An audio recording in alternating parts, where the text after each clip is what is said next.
तो अब हम नेक्स्ट टॉपिक स्टार्ट करेंगे सिलेबस के अकॉर्डिंग, रेजोनेंस। ठीक है, रेजोनेंस के बाद तुम्हारा हो जाएगा थ्री फेज। ये एक क्लास का टॉपिक है, येलो वाला थ्री फेज। और अब बचा है तुम्हारे पास सिर्फ रेजोनेंस। फिर उसके बाद तुम्हारी यूनिट 2 कंप्लीट हो जाएगी। देन हम आएंगे यूनिट 3 पे, that is machine. Machine more of the theory है and less of the numerical.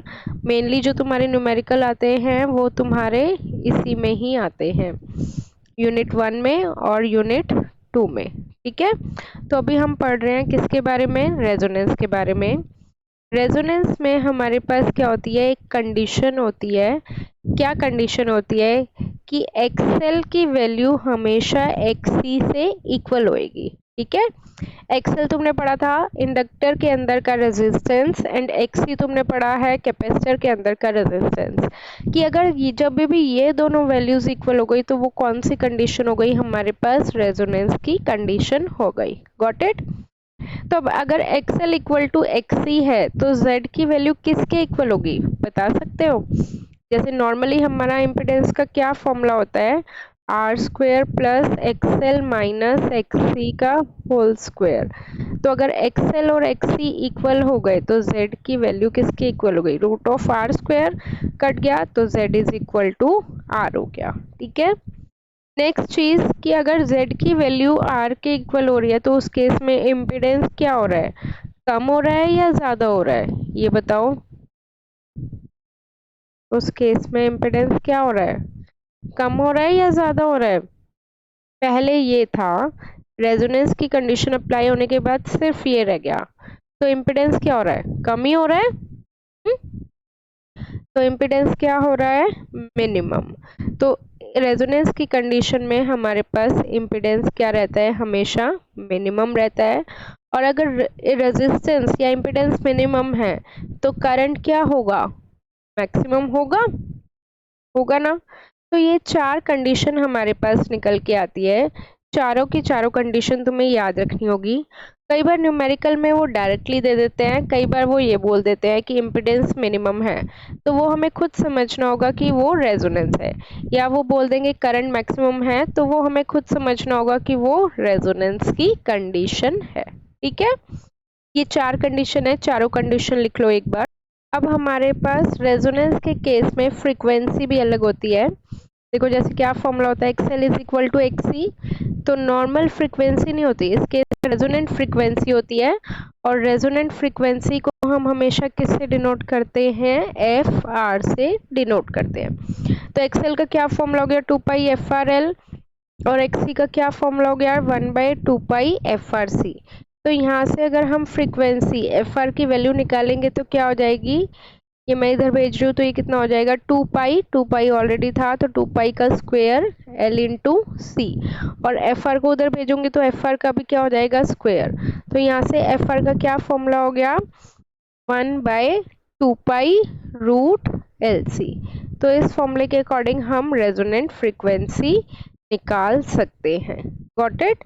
ये फॉर्मूला याद करना पड़ेगा तुम्हें, और ये फॉर्मूला पूरा मैंने डिराइव करके दिखा दिया, लिख लो एक बार। अब इसके बाद आता है एक रेजोनेंस कर्व। ठीक है, रेजोनेंस कर्व में हम क्या बनाते हैं, ग्राफ बनाते हैं। कर्व बोलो, कैरेक्टरिस्टिक बोलो, ग्राफ बोलो, एक ही बात है। इसमें हम एक ही ग्राफ में सारी चीजें शो करते हैं। सबसे पहले हम शो करेंगे एक्सेल। एक्सेल देखो, एक्सेल का क्या फॉर्मूला होता है, 2 पाई एफ एल। तो इससे हमें क्या पता लग रहा है, that X L is directly proportional to frequency होता है। तो अगर फ्रीक्वेंसी बढ़ रही है तो इसका मतलब एक्सेल की भी वैल्यू क्या होगी, बढ़ेगी। तो इसका ग्राफ हमेशा क्या होता है, स्ट्रेट लाइन। जैसे ओम्स लॉ में पढ़ा था ना, V is directly proportional to I, तो उसका ग्राफ स्ट्रेट लाइन होता है।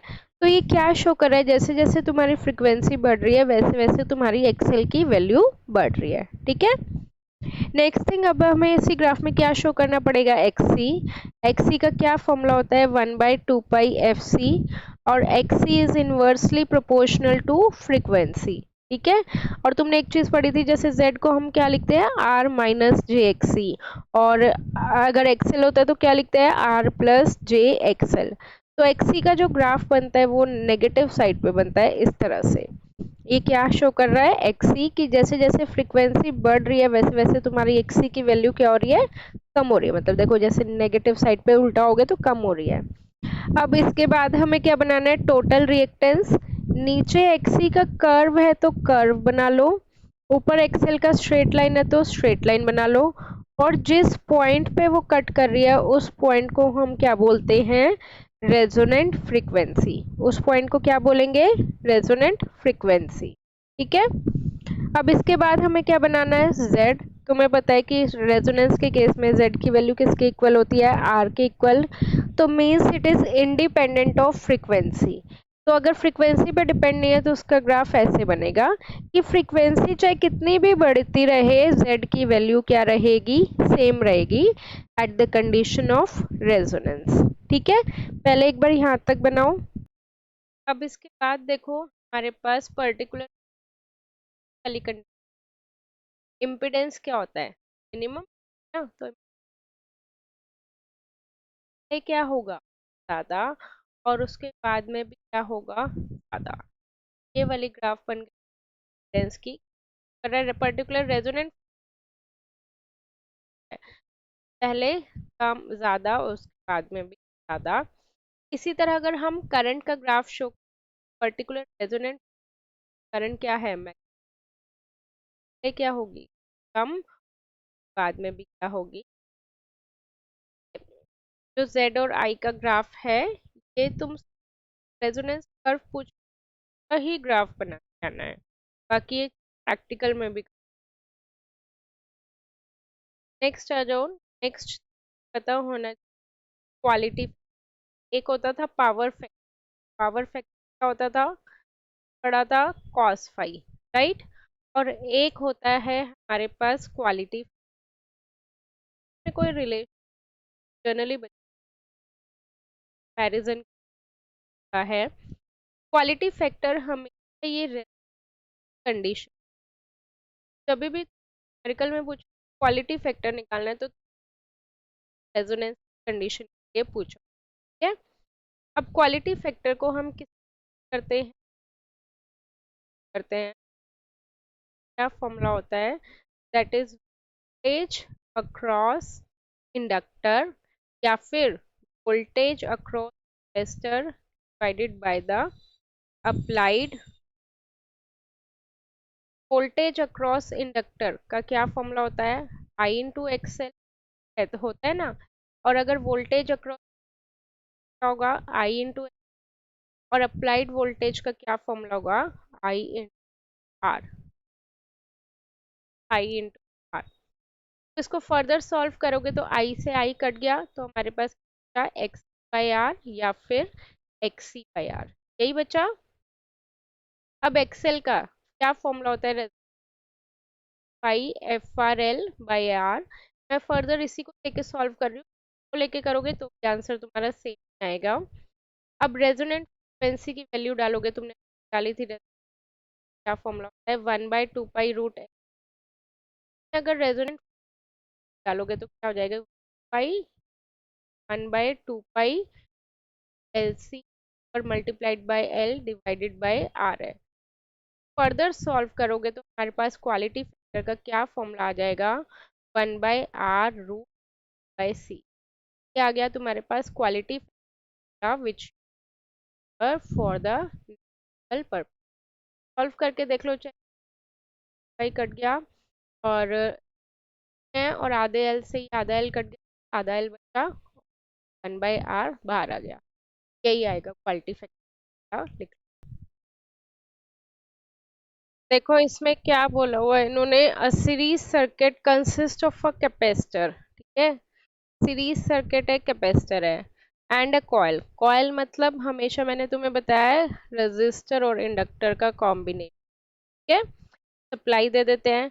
मैक्सिमम करंट, मैंने तुम्हें क्या कंडीशन बताई थी रेजोनेंस की, मैक्सिमम करंट बोल दिया तो इसका मतलब रेजोनेंस कंडीशन है। तो मैक्सिमम करंट आई की वैल्यू कितनी दे दी, 0.314 एट 200 वोल्ट, वोल्टेज 200 वोल्ट है, फ्रीक्वेंसी 50 हर्ट्ज है। If the voltage across capacitor मतलब सी की वैल्यू, सी की वैल्यू कितनी दे दी, 300 वोल्ट एट रेजोनेंस, रेजोनेंस दे दिया, हमें आर एल सी की वैल्यू निकालनी है, सिंपल। वीसी जो चीज दी हुई है उससे रिलेटेड फॉर्मूलेस देखो, वीसी का क्या फॉर्मूला होता है, आई इंटू एक्सी होता है, ठीक है। वीसी पता है हमें, करंट पता है हमें 0.314, क्या हमारे पास एक्सी आ जाएगा, आ गया एक्सी। तो एक्सी का क्या फॉर्मूला होता है, 1/2 पाई एफ सी, एफ भी दिया हुआ है, क्या आ जाएगा, एक्सी दिया हुआ है तो आ गया। रेजोनेंस की कंडीशन है Z is equal to R होएगा, और V is equal to I Z होता है फॉर्मूला, तो V equal to I R हो जाएगा। P भी दिया हुआ है 200, करंट भी दिया हुआ है 0.314, और रेजिस्टेंस हमारे पास यहाँ से आ जाएगा।